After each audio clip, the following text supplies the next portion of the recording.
Well, good afternoon, everyone. Shh. That's what we do on the House floor. Shh. It gets everybody quiet.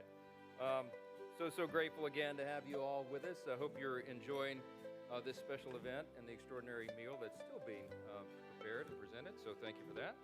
I know many of you have been attending this luncheon for many years. The president and I were just speaking, and I think this is his 6th of these events, and it's my 3rd, and we look forward to it every year.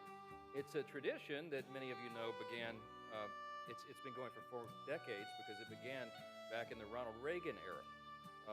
2 proud sons of Ireland. One was a Republican, one was a Democrat. President Ronald Reagan and Speaker Tip O'Neill originally joined forces to celebrate the enduring bond of Ireland and the United States. We have kept the tradition going ever since. The Friends of Ireland has been a bipartisan tradition, and we look forward to it every year. And of course, this luncheon is just one of the many ways that America is celebrating St. Patrick's Day around the country. Of course, New York City is a great place, lots of Irish Americans there. They host the longest running St. Patrick's Day parade in the world. It dates back to 1762. That's right. I can't believe you didn't know that, Senator Welch. Okay. In our state, Steve Scalise and I hail from Louisiana. They celebrate a little differently. St. Patrick's Day often falls in the midst of Mardi Gras. So they toss Mardi Gras beads and they put on their own spin on everything. They even throw cabbages and potatoes from the Mardi Gras floats. In Chicago, famously, of course, they dye the city's river bright green, and that's always interesting. I'm not entirely sure that's happening again this year because our Health Secretary, RFK Jr., might have banned it, but we'll see. We'll see. Now, if you're familiar with this event, you know that speakers traditionally share their stories of their Irish roots and their long-lost relatives from the homeland. I, unfortunately, am not Irish.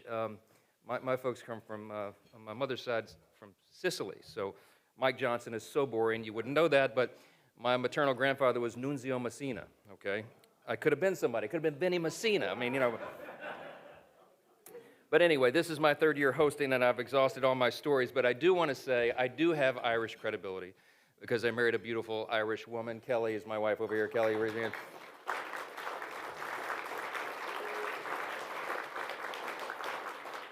Her maiden name is Larry, L-A-R-Y, and it used to be, originally was O'Leary, so Kelly O'Leary. That's pretty Irish, right? I think I qualify. I'm certainly a great admirer of the Irish spirit, and of course, the indelible mark that Irish men and women have left on our country. There's an old saying that the Irish, like the presence of God himself, are everywhere, and that certainly holds true here in Congress, as well as most of the history of our extraordinary nation. Irish influence in America dates back to the earliest days of our great country. In fact, some of the most fiery patriots, the ones who inspired our founders to declare their independence, were the Irish. And when the father of our country, George Washington, needed an army, it was the Irish who made up roughly 1/3 of the fighting force. Their determined spirit, their love of liberty, were so well known that a top British official is said to have lamented, "We have lost America through the Irish," and that's bragging rights. Perhaps it was that famous Irish charm, or perhaps it was their rather exuberant ways that made a lasting impression on George Washington himself. Now, being the dutiful and stoic general that he was, he rarely picked favorites among his ranks. He was famous for how he did that. But if he ever did, it would have been in the winter of 1780. On that winter, Washington's men were enduring some of the harshest conditions of the entire war while camped at Morristown, New Jersey. The food had been rationed, supplies were scarce, and they had below freezing temperatures that made every task somehow more miserable. Washington knew he had to do something to improve the spirits and morale of his men. So on March 16th, he issued a rare order. The next day, March 17th, all work would cease and every soldier would stop to properly celebrate this unexpected day off. It was a day of respite and recovery and merriment, and as Washington noted, a day held in particular regard by the people of Ireland. Now, here's what I find so interesting about this story. Despite the brutal conditions and despite the shortages in food and supplies and despite some men going without shoes on their feet, the Irish somehow managed, by what I can only assume to be divine intervention, to find beer, Steve. They found beer in the midst of all that. Ever since then, we've continued to celebrate St. Patrick's Day, and we carry on that proud tradition here again today. In many ways, the story of America cannot be told without the story of the Irish. We are intertwined in that way.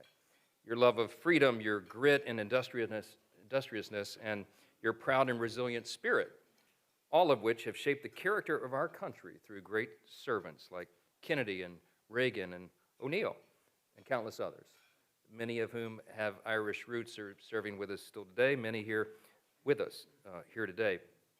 And America celebrates her 250th anniversary, and in the midst of that, we celebrate the great legacy and reaffirm this enduring and eternal friendship.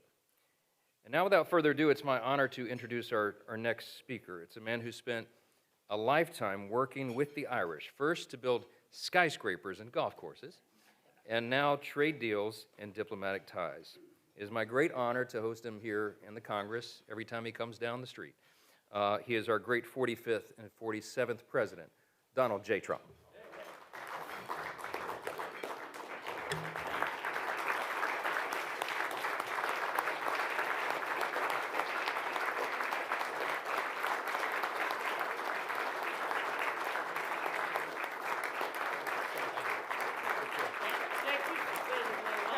Oh, it is. That's so cool. That's great. Well, thank you very much, everybody. What an honor this is. Yeah, it's 6 times. Can you believe it? Moving along. Well, we like it. You're a healthy guy. Between you and you, you've done very well medically, I can tell you. But there's a lot of truth. It's too long a story to tell, but these 2 guys are very special. I want to thank our great speaker. He's a great speaker, actually. He's a great speaker.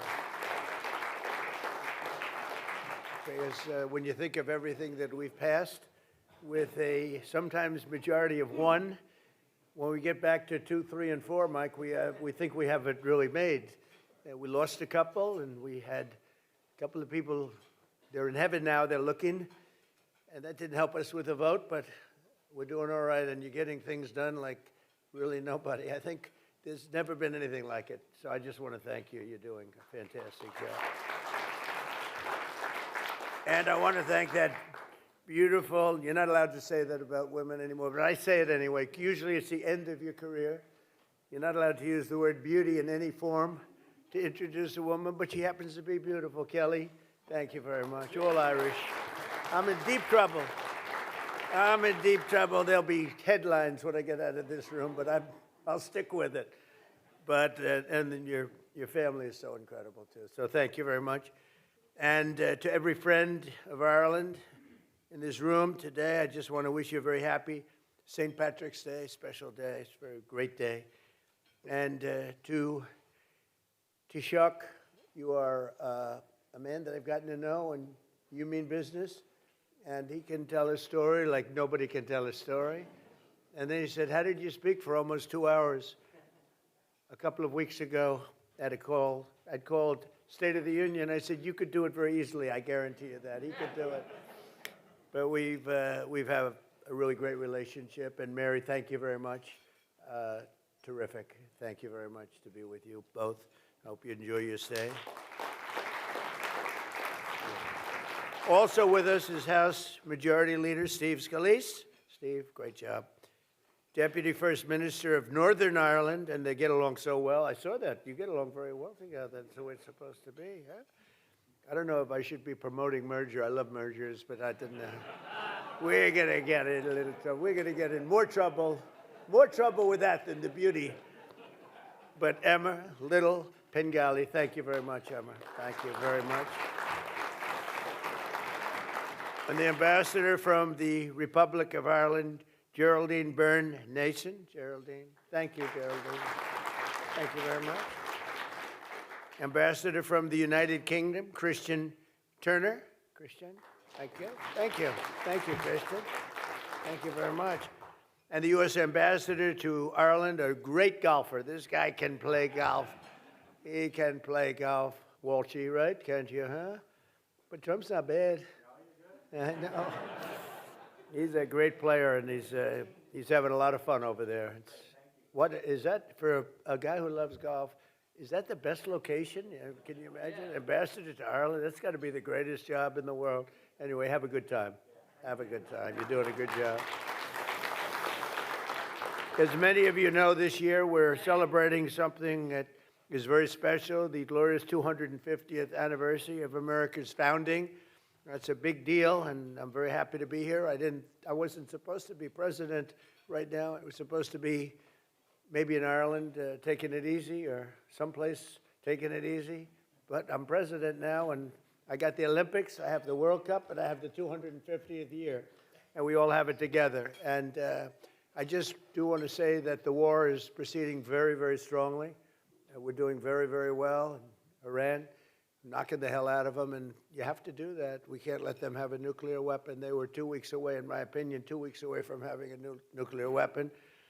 If those beautiful, magnificent machines, those B-2 bombers, if they didn't do their job 7 or 8 months ago, they would have had a nuclear weapon, and there would have been no talking to them, no talking at all. They would have used it very gladly, very happily, and you sort of see that by the fact that they were sending missiles, ballistic missiles, powerful missiles, to all of their neighbors, and for the most part, they were supposed to be somewhat friendly with their neighbors. They were going to blow the hell out of them, and that was going to be the Middle East, between Israel, the Middle East, and Europe would have been there, and we would have been there. There would have been no stopping, and we did a good job, and a lot of people appreciated it. A lot of presidents know they should have done it. It was 47 years of terror.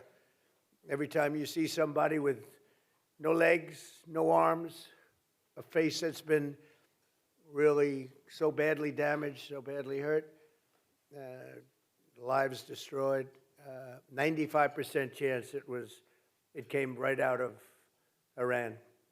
They loved that bomb. They loved that bomb.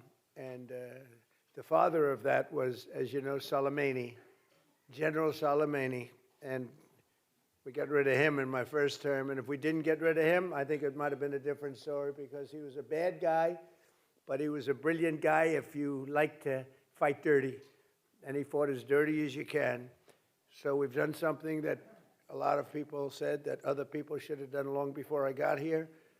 But it's my honor to do it, and we've had a very big day today. We knocked out things that nobody thought were possible to knock out. Today was a very big day already. As part of this great celebration, we also honor 250 years of cherished Irish-American friendship and 250 years of fierce, proud, tenacious Irish-American heritage. These are incredible people. Oh, I know so many Irish. They're difficult, though, you know? They're very difficult. And they're great politicians. You know, I was just told, right, that 23 American presidents have some Irish blood in them, right? Some a little bit, and some a lot, right? That's a pretty big number. I don't think and nobody else competes with that. But out of the 56 signers of our Declaration of Independence, 11 were patriots with roots in Ireland. Back in July 4th, 1776, it was a son of Ireland who actually printed that sacred document for the first time. Who knew that? And it was also an Irishman who first read its immortal words to the American public, proclaiming aloud that we are all made free and equal by the hand of our Creator and endowed by God with rights to life, liberty, and the pursuit of happiness. That came out of the blood of Ireland. The Irish did not come to America. They helped found America, the fact is, and they helped build America. And these are incredible people. I know them well. And with a little bit of Irish luck, they helped make America into the most exceptional nation the world has ever seen. And we're doing better. We had to do a little excursion, if you don't mind. A little excursion to take care of nuclear weaponry in the hands of maniacs.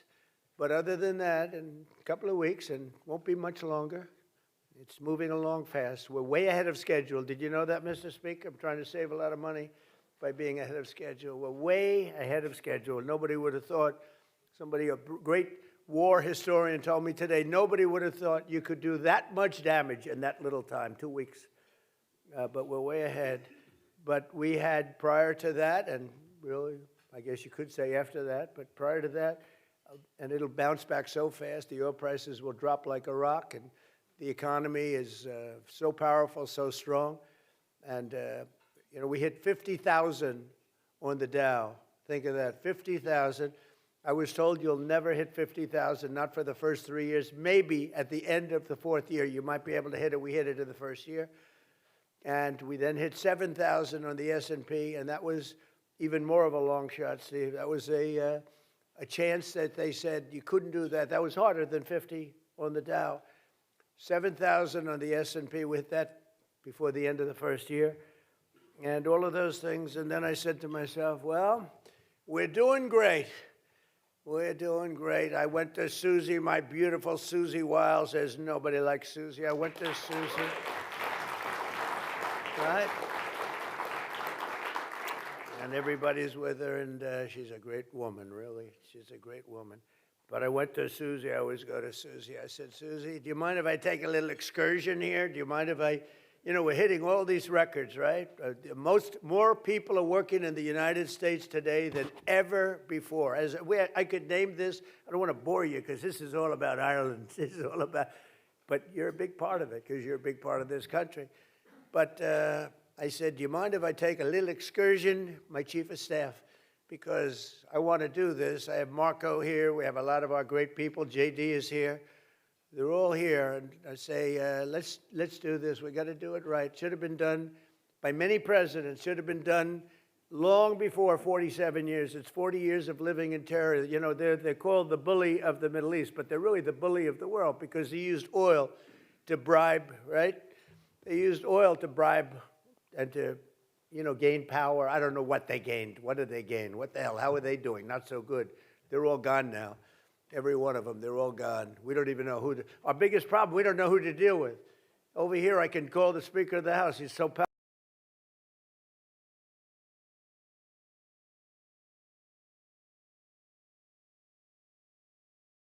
Republican, Democrat. I never thought I was going to hear that about you. Let me shake your hand for a second.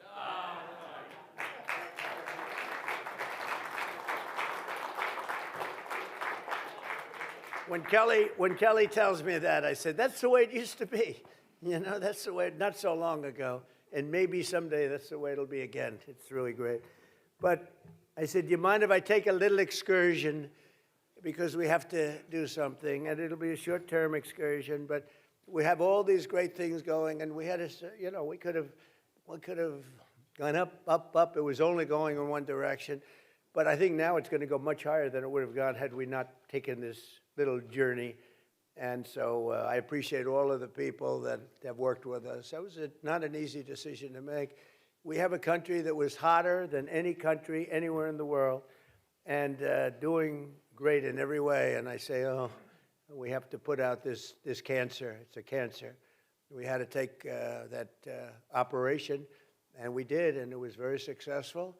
And it continues. Frankly, as somebody said, they could leave today, and it would take 10 years to rebuild the damage that's been done. But I think we have to make it a little bit more permanent because no other president has to go through this, and we shouldn't have any other president having to go through this kind of a thing. And if they didn't want to do it, if for some reason they didn't want to do it, would have the same problem. We don't ever want to have that problem again, not with lunatics. We can't have lunatics controlling nuclear weaponry. So I just want to thank everybody. Let's get back to Ireland. Do you mind? Ireland, we don't mind. Ireland is a nice place. I love Ireland. In fact, we're going to have the Irish Open at a property that happens to be owned by yours truly, but I have nothing to do with it. I own it, but I don't even like to talk to my son. He says, Dad, we're doing great with the I'm allowed to run it, but I don't choose to. Dad, we're doing great. Eric calls up. He's doing a good job. Do you like Eric? I think so, right? Who doesn't like Eric? But he calls up, Dad, we're doing a great job in Ireland. What's going on? Well, we're doing this and that. I said, don't tell me about it. I don't want to know about it. I don't want to know about it. Of course, if we were treated badly, I'd let him know very quickly. But I think you are very I think you are very proud of what's been done over there by the Trump Organization, right? It's one of the greatest places, one of the greatest golf courses in the world. And it's an honor to hold the Irish Open there. It's coming up very shortly, and it's a great honor. Thank you. And say hello to Rory McIlroy and all of those great players, because they are truly great talents, and they're wonderful people, friends of mine. But over the centuries, 130 members of the House and Senate have been born in Ireland and been elected to work in these great halls. Think of it, it's a lot. Our national anthem itself was signed by the sight of the Star-Spangled Banner waving over the fort named for the son of Ireland, Fort McHenry. When Americans ventured west on the Oregon Trail, they were guarded by troops stationed at Fort Riley, named for the Irish-American warrior who President Grant called the finest specimen of physical manhood I've ever looked upon. We didn't know that about President Grant. I think we just learned something. But I could say that about your sons, okay? Kelly, I could say that about your sons. One's a boxing champion. They're like champions. Who would think from this one? It's got to be from them. Well, I didn't know about your Italian roots either. I thought he was a super wasp. You know, to me, Mike was always a wasp. Now I learned that this is serious Italian stuff, right? Well, that'll be good for you, I think. You know, his image has changed a hell of a lot very quick. He's great. Even today, when Americans visit Gettysburg, they find a Celtic cross honoring the soldiers of the famed Irish Brigade and defended our Union in its pivotal hour, most pivotal hour, and they were there. And it said that more than 50% of all congressional medals of honor are awarded. Think of that. 50% went to people who had parents, one or the other, Irish American. That's a lot. We're going to have to look. That's because we have so many Irish politicians. That's how that works. But we can't let that. We got to make some changes in that. That's too many. Don't you think, Kelly? I think. But from 1776 to today, our country has stood strong and free, in no small part due to the spirit of the warriors. You really are warriors. You're incredible. And the Fighting Irish, you know, Notre Dame, the Fighting Irish is a reason for it. I don't know how many Irish people are playing on the team, though. How many Irish people do we have on the team? I'm not sure we have so many. Well, you got him. You have Kelly. Kelly's a warrior, let me tell you. As the Taoiseach has said, and the President reminds us today, the United States and Ireland continue to build upon the age-old bond together. We are strengthening the ties of culture. We have a tremendous deficit, by the way, I want to tell you right now. I looked at the numbers. You guys are much better business people than our past politicians. We have to talk about that deficit. Are we allowed to talk about that today? It's a substantial deficit. Okay, tomorrow. Okay, Walt said tomorrow. And cooperation that really does stretch back many, many generations. Under our leadership, as we speak, Irish companies are investing more than $6 billion into the United States, including $45 million in Pennsylvania, $70 million in Colorado, and over $100 million in New Mexico and Ohio. And I'm hopeful that we'll soon reach a deal to let American liquefied natural gas, and that'll bring down your deficits a lot. So I think you have to make this deal with us. We, got to do something. But these companies are going to be fueling your homes and factories and all of the other things. We have a lot of energy in this country. We have more than anybody. We have the most energy of any country in the world by far. So we want to sell a little of that to you, and the deficit will come down, down, down, and everybody's going to be happy. So you got to buy a lot of our stuff. But in this small and beautiful, it's a beautiful room. I love this room. It's been a very warm room. I've had a good time. I have so many friends and so many relationships that I've gotten from this room, mostly from this event. But on this St. Patrick's Day, as we press ahead toward the opportunities that await, let us remember the beautiful words of St. Patrick himself. May the power of God preserve us. May the wisdom of God instruct us. May the hand of God protect us. May the way of God direct us. May the shield of God defend us. And may the host of God guard us. That's beautiful. Thank you. And today we add May God bless the people of Ireland.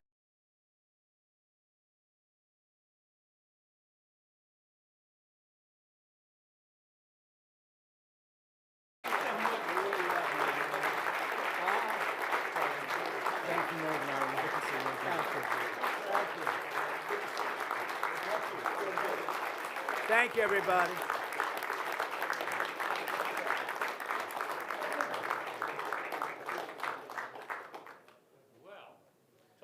Well, right. Thank you, Mr. President, for saying that my sons are tougher than me. That's really appreciate that on national television. As you say, thoroughbreds make thoroughbreds. Okay, we'll go with that. Mr. President, I am so honored to introduce our special guest, and this is not his first one of these luncheons, the Friends of Ireland, and he has been a great friend to us. And without further ado, I will bring up and introduce the Taoiseach himself, Mr. Martin. Thank you so much. Thank you. Thank you, Alan. Thank you. Mr. President, Mr. Speaker, Chairman Neil and Kelly, representatives, ladies and gentlemen, thank you for welcoming me and Mary, of course, to Washington, D.C. to celebrate St. Patrick's Day. I'm delighted that I'm here today with, of course, the Deputy First Minister from Northern Ireland, Emma Little-Pengelly, and, of course, the Secretary of State for Northern Ireland, Hilary Benn, who is also with us. Mr. Speaker, I greatly appreciate your kind words and for hosting this lunch. And may I pay tribute to your wisdom in choosing an impeccable Irish woman with great heritage as your wife, and with a name O'Leary, you have to be from my part of the country in Ireland. But we greatly appreciate your kind words, and a proud tradition this is since its inception back in 1983, as you've said, through the shared vision of President Reagan and Speaker Tip O'Neill. And this gathering signifies the ties that bind our two countries and the bipartisan commitment to peace and reconciliation in Ireland. Almost 250 years ago, this country embarked on a great democratic experiment, one driven by the idea that we all share natural rights to life, to liberty, and to the pursuit of happiness. Those values were eloquently expressed in the Declaration of Independence, signed by three men born on the island of Ireland, and many others of Irish descent, and first printed by Irishman John Dunlap. Since the founding of the United States, Irish people have been at the beating heart of American democracy and civic life.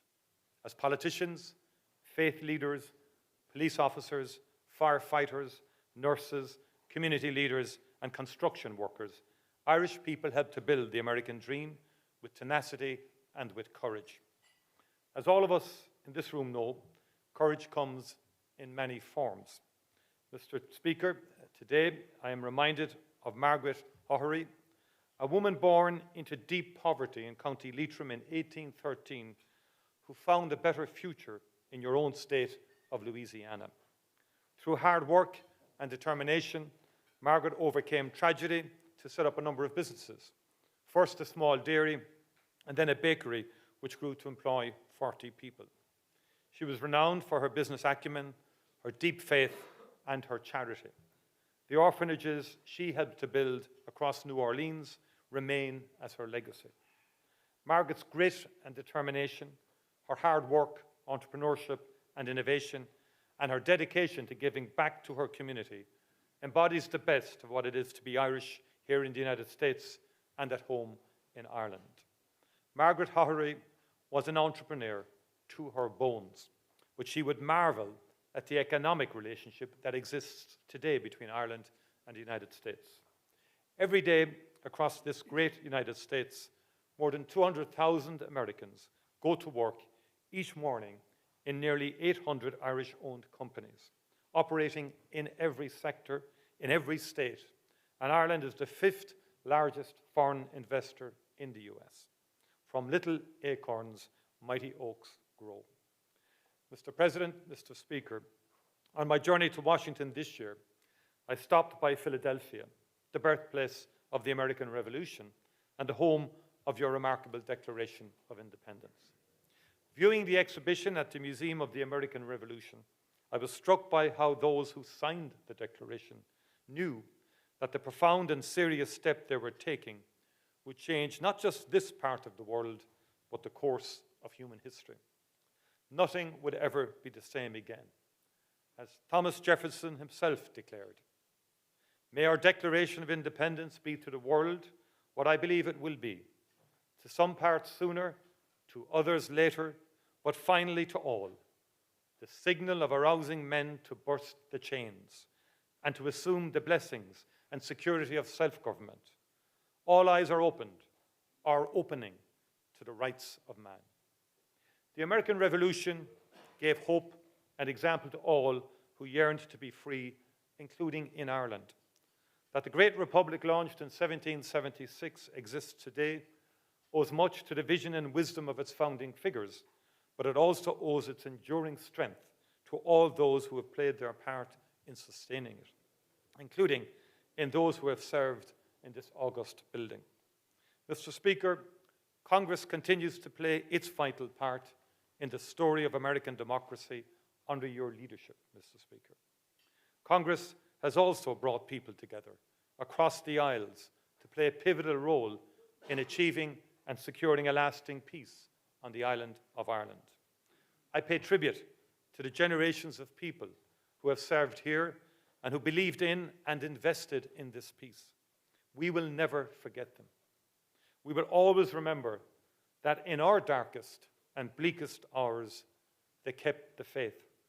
And we still need your support and your energy to maintain that peace and to support reconciliation. Mr. President, thank you for your friendship for Ireland, a country you know well. Thank you, Mr. Speaker, for your gracious hospitality, for this opportunity to break bread with so many true friends of Ireland. There is truth in the Irish proverb that the road to a friend's house is never long. Thank you, co-chairs Mike Kelly and Richie Neal, for your unstinting commitment to peace and prosperity on the island of Ireland. And thank you for bringing so many members of this House from both sides of the aisle together on St. Patrick's Day and throughout the year. A very happy St. Patrick's Day to you all. As we say in Gaelic, Gorv Míle Mahagav, agus Banachti na Éile Pádraig Orav Galéir. Thank you very much indeed.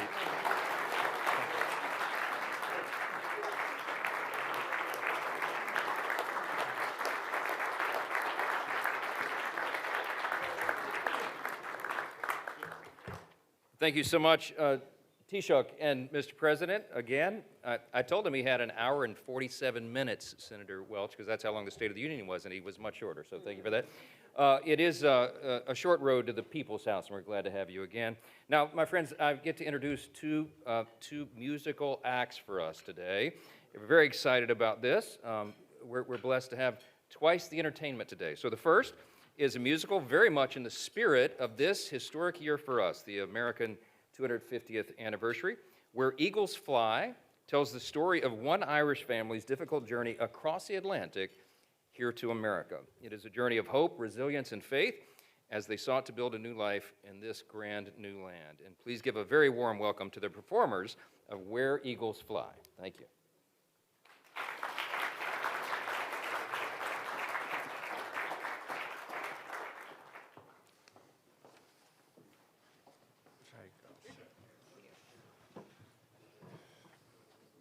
Mr. Speaker.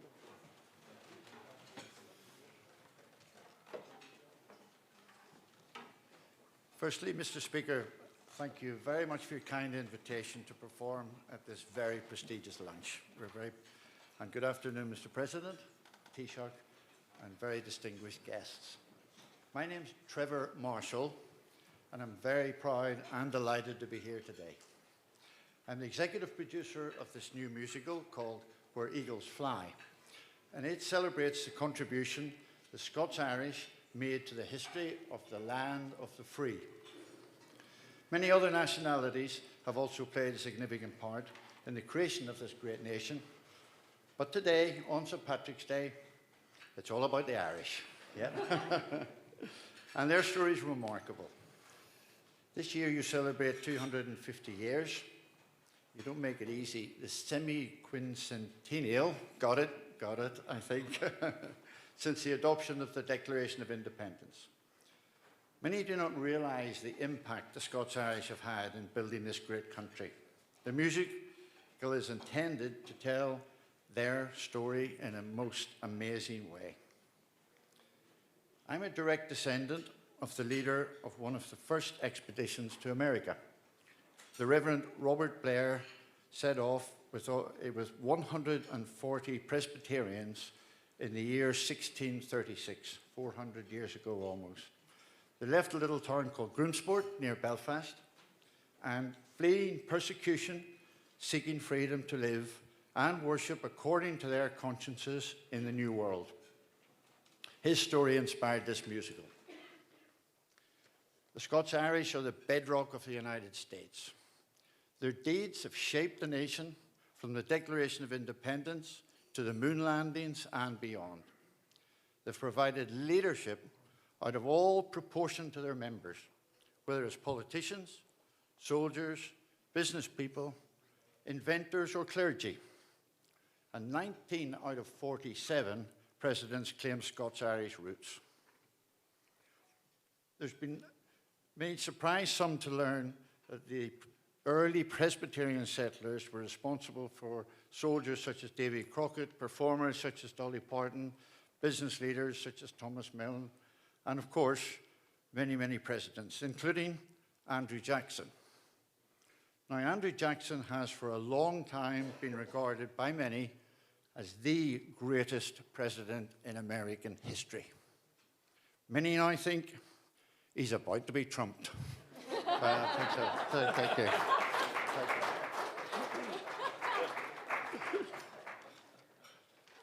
The contribution of the Scots-Irish goes far beyond famous deeds and famous people. It is their character and ideals, especially their love for freedom, that has had the greatest impact. For they have literally defined what it is to be American. Finally, the creator of this great musical and my great friend, John Anderson, sadly passed away before realizing his ambition of bringing this show to America. John would have been a very, very proud man today. So here's a short excerpt from the musical. I hope you enjoy it. It's called Where Eagles Fly. Thank you.